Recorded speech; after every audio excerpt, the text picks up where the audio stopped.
Aujourd'hui, je vous présente notre nouveauté par rapport au rappel de rendez-vous. Alors, on a pas mal de nouveautés de ce côté-là et on va regarder ça directement dans Denteo. Comme toute première chose, comme vous pouvez le voir, si vous êtes dans la communication, dans les réglages, il y a les rappels de rendez-vous. Jusqu'à présent, on pouvait envoyer SMS ou email. Maintenant, on peut aussi envoyer des rappels manuels par lettre ou par téléphone. Donc, il y a un texte standard que vous pouvez modifier dans vos settings. Et ce qui arrive, c'est que maintenant, dans les to-do, ici, là, dans Denteo, il y a une nouvelle colonne qui s'appelle rappel de rendez-vous. Et là vont apparaître tous les rendez-vous qui doivent être rappelés de manière manuelle. Donc, soit par lettre, soit par téléphone. Donc, lorsque vous avez un téléphone, vous pouvez juste dire je l'ai fait, c'est accompli. Et sinon, si vous appuyez là sur envoyer, ça va générer le PDF.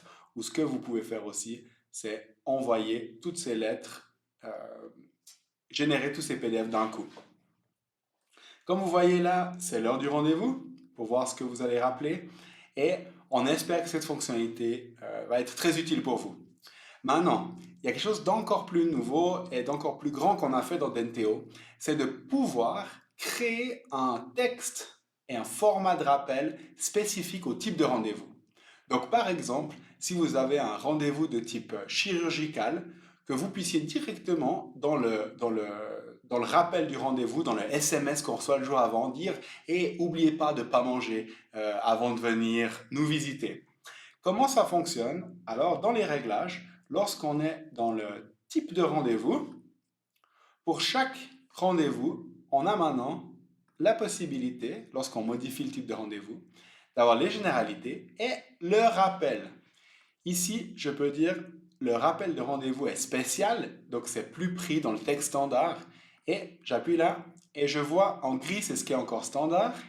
Et je peux changer mon texte email ou bien alors le texte de lettre ou le texte de SMS. Ainsi, vous pouvez choisir des délais différents. Donc, qu'un rappel pour des rendez-vous importants se passe un petit peu plus en avance. Ou alors, vous pouvez faire qu'il y ait des données spécifiques. Donc, comme j'ai dit, par exemple, avant une chirurgie, de ne pas manger. Ou alors, ce que vous pouvez aussi faire, c'est par exemple pour un contrôle annuel où vous voulez déjà faire un rendez-vous, faire un type de rendez-vous contrôle annuel, changer le texte ici et dire par exemple que l'email doit partir 30 jours à l'avance et non 3 jours à l'avance ou 2 jours à l'avance pour un autre type de rendez-vous. Et ainsi, vous pouvez faire du recall avec rendez-vous grâce à ce type de rappel au niveau du type de rendez-vous. Donc, on va vous laisser explorer cette fonctionnalité. J'espère que vous allez beaucoup en profiter. Ça donne énormément de flexibilité quant à la communication aux patients. Vous pouvez être très spécifique d'après les types de rendez-vous, comment faire ça de manière optimale. Et puis, on vous souhaite beaucoup de plaisir avec ça. Merci beaucoup et à bientôt.